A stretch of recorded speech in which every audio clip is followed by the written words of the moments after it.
Bonjour à toutes, bonjour à tous. Un accident mortel sur la route dans le Jura. Un piéton a été fauché par une voiture alors qu'il traversait la rue à Saint-Amour. Le drame s'est produit vers 22h mercredi. Un choc violent. Malgré l'intervention des secours, la victime n'a pas pu être sauvée.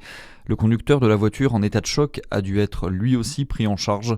On ignore encore précisément les circonstances exactes de ce drame, la part de responsabilité. Une enquête est en cours.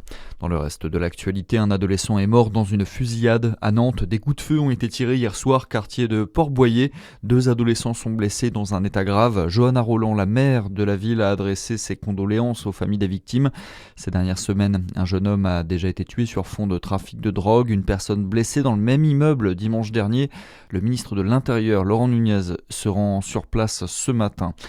Il a été piégé par un internaute se revendiquant chasseur de pédocriminels. Un ancien directeur du sport scolaire en Haute-Saône, mis en examen et écroué. L'homme de 66 ans est notamment poursuivi pour proposition sexuelle à une mineure. En début de semaine, il a été filmé en train de faire des avances à une fausse adolescente de 14 ans. Il s'agissait en réalité d'un internaute qui avait grimé sa voix et son image grâce à l'intelligence artificielle. Une vente aux enchères 5 étoiles pour ces 2 grands crus. Le week-end dernier, la maison d'enchères Baghera Wines organisait une vente de vin d'exception. Une vente qui a été marquée par l'engouement pour ces 2 bouteilles de la Romanée. L'une datée de 1862, l'autre de 1865. Elles ont été adjugées pour un total de plus de 230 000 euros.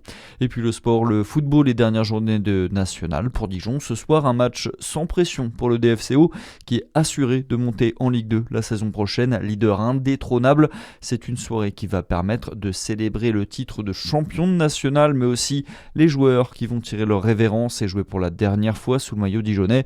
C'est le cas notamment de Lenny Montfort et de Ismaël Diallo. Et quelle que soit l'issue du match, le club sera mis à l'honneur demain à l'hôtel de ville de Dijon, une réception ouverte au public. Joueurs, staff et supporters sont attendus à la mairie pour célébrer ce titre de champion national. Manal El Maïba. Et oui, la réception débutera samedi à 11h dans la salle des états de l'hôtel de ville de Dijon. Le trophée de champion de national sera présenté au public. Des posters seront distribués à l'entrée. Les supporters pourront ensuite faire dédicacer leurs affiches par les joueurs après les prises de parole. En cas de forte affluence, l'équipe pourrait aussi aller à la rencontre du public dans la cour d'honneur ou sur la place de la Libération.